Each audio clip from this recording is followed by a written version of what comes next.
LP가스의 가격이 지역별로 천차만별입니다. 일부 지역에서는 협회가 가격에 개입하는 담합 의혹도 일고 있습니다. 청년 일자리 대부분은 비정규직이고 정규직이라 하더라도 임금은 기대치에 훨씬 미치지 못하는 것으로 조사됐습니다. 소나무 재선충이 휩쓸고 간 자리에 피해 복원이 시급합니다. 군산 지역에서는 대대적인 복구 작업이 시작됐습니다. 여러분 안녕하십니까? 전북권 뉴스입니다. 액화 석유인 LP가스 아직도 많이 쓰시죠? 주로 서민들 연료인데 가격이 들쭉날쭉해 지역에 따라 20% 넘게 차이가 나기도 합니다. 그런데 이 가격 결정에 협회가 개입하고 있어 담합 의혹이 일고 있습니다. 강동엽 기자가 집중 취재했습니다. 전주 외곽마을에 사는 박평태 씨. 난방은 물론 음식조리도 액화 석유가스, 즉 LP가스에 의존하고 있습니다. 도심과 달리 외곽마을에는 도시가스가 들어오지 않기 때문입니다. 굉장히 부담가죠. 한 달이면 벌써 주방용에다가 밖에서 쓰고 요구하고 하면은 한 30만 원이 냉이 나가는데. 도내 전체 가구의 31%인 24만여 가구에는 도시가스가 공급되지 않아 가스를 배달해 써야 하는데요. 문제는 판매소에 따라 가격 차이가 크다는 데 있습니다. 익산의 한 판매소의 경우 20kg짜리 가정용 한 통 가격은 28,000원. 하지만 완주의 다른 판매소의 경우 그보다 10,000원 이상 비싼 39,000원에 거래되고 있습니다. 시군별로 평균 가격도 차이가 나는데 20kg짜리 한 통이 김제는 29,000여 원인데 반해 전주는 36,000여 원이어서 25%나 가격 차이가 납니다. 사용자들로서는 업체가 부르는 대로 가격을 부담할 수밖에 없는 상황입니다. 비싸지 가스가 지금 엄청 올랐는데 당구를 재비면 그렇게 쓸 수밖에 없어. 문제는 또 있습니다. 애경사를 챙기기 위해 판매자들이 조직한 시군별 지회가 가격에 개입하는 정황도 드러나고 있습니다. 회라는 게 있기 때문에 그런 데서 가격을 다 같이 해요. 회의가 있어요. 회의가? 네. 가격을 어느 정도 맞춰서 하자 그렇게 서로 그렇게 다 있어요 지역마다. 실제 모 군지역의 경우 전체 판매업소의 80% 정도가 킬로그램당 1,700원대에 몰려 있어 이 같은 정황을 뒷받침하고 있습니다. 이는 위법의 소지가 큽니다. 가격 자율화를 유명무실하게 만들어 소비자들이 선택할 기회마저 빼앗기 때문입니다. 공정거래위원회가 만든 사업자단체 활동 지침에 따르면 단체가 경쟁을 방지하기 위해 일정 수준으로 가격을 유지하는 행위를 금지하고 있습니다. 업체에서 손해를 보려고 하지 않기 때문에 서로 담합할 가능성이 큽니다. 행정이나 이런 데에서 지도, 감독하는 것이 필요하다고 여겨집니다. LP가스의 천차만별인 가격 탓에 이용자들이 적잖이 혼란을 겪고 있는 가운데 불공정 의혹까지 불거져 관계 당국의 조사가 필요해 보입니다. MBC 뉴스 강동엽입니다. 소나무 재선충 피해가 심각했던 군산 지역에 요즘 산림 복원 작업이 한창입니다. 무엇보다 재발을 막을 수 있는 대책이 중요합니다. 보도에 임홍진 기자입니다. 재선충 피해로 소나무를 대거 베어낸 군산 월명산. 편백나무와 칡백나무 묘목을 빽빽하게 식재하면서 민둥산은 어느덧 옛 모습을 기약할 수 있게 됐습니다. 지난해 4월부터 확산된 재선충 감염으로 모두 15만 그루의 소나무를 베어냈던 군산 지역에서는 이제 막 피해 복구 작업이 시작됐습니다. 조기에 녹화를 하기 위해서 편백나무와 칡백나무를 지금 심고 있습니다. 3월 말까지 식재를 완료할 예정입니다.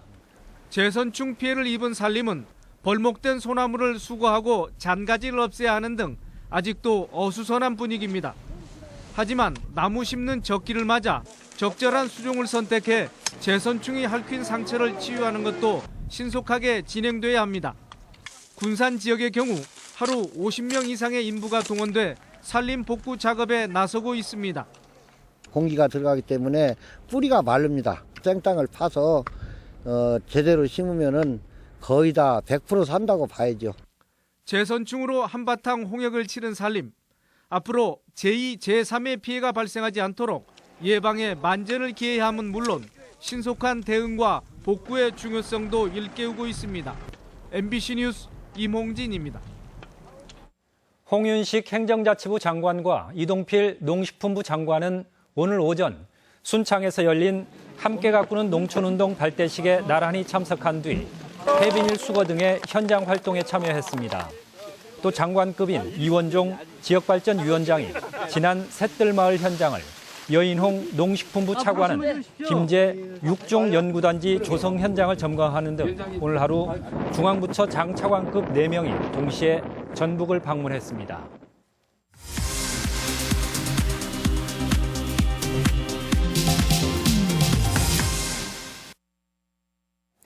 각 당의 공천이 마무리되면서 인물과 정책 선거 요구가 높아지고 있습니다. 이에 총선에 나서는 도내 후보자들의 공약과 포부를 들어봅니다. 첫 순서로 익산 갑 선거구를 박찬익 기자가 다녀왔습니다. 새누리당의 김영일 후보는 분열한 야당이 지역 발전을 이끌기 힘들다며 여당의 참일꾼을 뽑아달라고 당부했습니다. 100만 평이 넘는 산단을 8년 동안에 개발했어요. 대기업이 하나 들어오지 않았습니다. 분양률이 저조합니다. 저는 중앙의 인맥을 통해서 대기업을 유치해서 3선에 도전하는 더불어민주당 이춘석 후보는 지역 현안 사업을 지속하려면 다선의 정치력이 필요하다며 다른 후보들과 차별성을 강조했습니다. 여러 가지 통장 동력을 찾고 있습니다. 이게 여기서 멈출 것이냐, 앞으로 더 발전시켜서 익산의 발전과 시민들의 삶을 질을 개선시키는 중요한 선거. 재선을 한 전직 시장 출신의 국민의당 이한수 후보는 시정을 이끈 경험으로 익산의 발전을 위해 헌신하겠다며 유권자의 표심을 파고들고 있습니다. 산업단지, 특히 일자리 8만 개로 저는 익산을 인구도 늘리고 또 경제도 살릴 수 있는 그런 정책을 해온 사람입니다. 그래서 마무리를 제가 해야겠다. 민중연합당 정권희 후보는 자신이 서민과 농민 등 소외된 계층을 대변하는 진정한 진보 진영의 후보라며 지지를 호소했습니다. 이번 선거에서 이러한 소수 1%만의 기득권 투표 정치를 좀 끝내고 다수 99% 서민을 위한 정치를 하려고 출마했습니다. 황세현 후보는 미 대선 후보인 샌더스처럼 무소속의 돌풍을 보여주겠다며 벼르고 있습니다. 각 정당들이 자기들 입맛에 맞는 후보를 선택을 했고 익산 시민의 눈높이는 맞춰주지 않았기 때문에 저는 익산 시민의 눈높이에 맞는 후보라고 생각돼서 현역 의원이 삼선 가도를 이어갈지 아니면 전직 시장 등 새 인물이 선택을 받을지 그 결과가 20여일밖에 남지 않았습니다. MBC 뉴스 박찬익입니다. 새누리당이 확정한 총선 비례대표에 김제 출신인 김철수 양지병원장이 당선권인 18번에 광주 출신으로 전북대를 나온 청년 비례 신보라 씨도 안정권인 7번에 배치돼 20대 국회 진출이 가능한 상황입니다. 더불어민주당에서는 정읍 출신으로 영입 인사인 이수혁 전 육자회담 수석대표가 15위에 이름을 올려 당선의 기대를 높이고 있습니다. 전북 총선 공동투쟁본부는 오늘 도의회에서 기자회견을 열어 농업의 위기를 초래하고 노동 개혁을 추진해온 현 정부와 여당을 총선에서 심판하자고 주장했습니다. 투쟁본부는 또 여권 후보의 낙선 운동과 함께 후보들에게 비정규직 고용 개선과 대기업의 농업 진출 규제 등 12가지 총선 의제를 제시하고 수용을 촉구하기도 했습니다.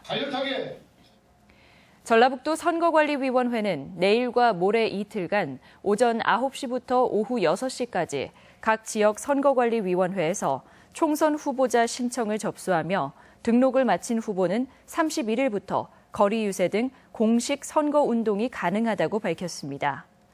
도내에서는 이번 총선에 10개 선거구에서 여야 6개 정당이 공천한 36명의 후보와 무소속 후보 10명 안팎을 포함해 모두 50여 명의 후보 등록이 예상됩니다.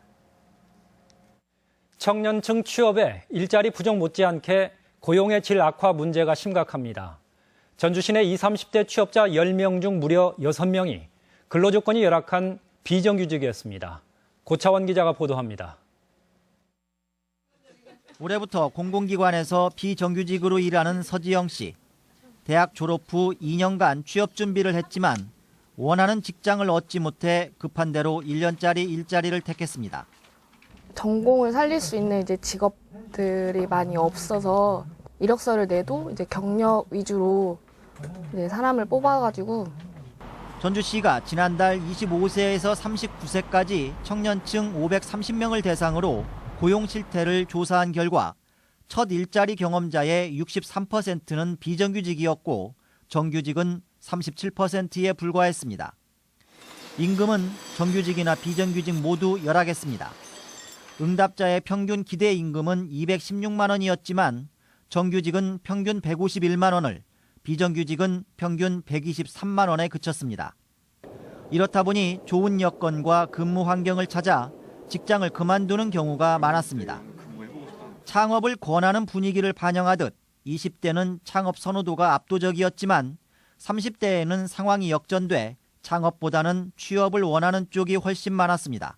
청년 실업률을 낮추고 전체적으로 청년들의 일할 의욕을 높이기 위해서는 보다 좋은 양질의 일자리가 있어야만이. 정부의 청년 정책을 70점 이상이라고 평가한 경우는 12%에 불과했고 사실상 낙제점인 50점 미만이라는 응답은 41%나 됐습니다. 사회 첫 발을 내딛는 청년들에게 저임금 노동자나 실업자란 딱지를 붙일 수밖에 없는 현실을 바꿔보려는 실질적인 대책이 절실합니다. MBC 뉴스 고차원입니다.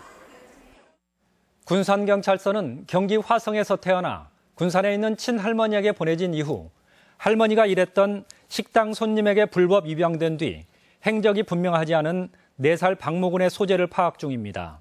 한편 경기도는 박군의 부모가 양육수당과 보육료를 신청하지 않는 것을 이상하게 여겨 경찰에 수사를 의뢰했습니다. 전주지방법원은 노조의 단체 교섭 요구를 거부한 혐의로 기소된 전주 모 버스업체 대표 60살 김모 씨에게 벌금 500만 원을 선고했습니다. 김 씨는 지난 2012년부터 이듬해 2월까지 민주노총 공공운수 노조가 수십 차례에 걸쳐 단체 협약 체결 교섭을 요청했는데도 정당한 이유 없이 이를 거부한 혐의로 기소됐습니다. 계속해서 오늘의 간추린 소식입니다. 전북애항운동본부는 제12대 임병찬 총재 취임식과 출정식을 갖고 고향 사랑에 앞장설 것을 다짐했습니다. 임병찬 총재는 지역 인재 육성과 도민 의식 운동에 중점을 두겠다고 밝혔습니다. 도내에 연고를 둔 삼양 화인테크놀로지와 솔베이실리카 등 외국인 투자기업의 채용 설명회가 전북대에서 열렸습니다. 외국인 투자기업의 권역별 채용 설명회는 올해 전주에서 처음 열렸습니다. 전북 장애인 철폐연대 등은 장애인 콜택시 예약을 7일 전에도 가능하도록 할 것과 이동권 보장을 요구했습니다. 또 인권 침해 사실이 드러난 마음건강복지재단에 대한 2차 감사를 촉구했습니다. 올해로 18회째를 맞는 완주 삼례 딸기 대축제가 25일부터 사흘 동안 삼례 문화예술촌 일대에서 열립니다. 축제에서는 딸기 수확 체험과 딸기 빨리 먹기 등 다양한 이벤트가 함께 열립니다. 전주시가 농민군 격전지 등 동학농민혁명 유적지와 문화 콘텐츠를 연계하는 역사 문화벨트를 조성합니다. 또 2021년까지 동학혁명 전신 계승관과 관장 등 거점 시설을 만들 예정입니다. 남원시는 지리산 허브밸리에 있는 허브체험 관광농원을 선착순 분양합니다. 분양받은 도시민은 매월 마지막 주 토요일에 허브체험을 할 수 있으며 탐방 등의 프로그램도 즐길 수 있습니다. 지금까지 전북권 뉴스였습니다.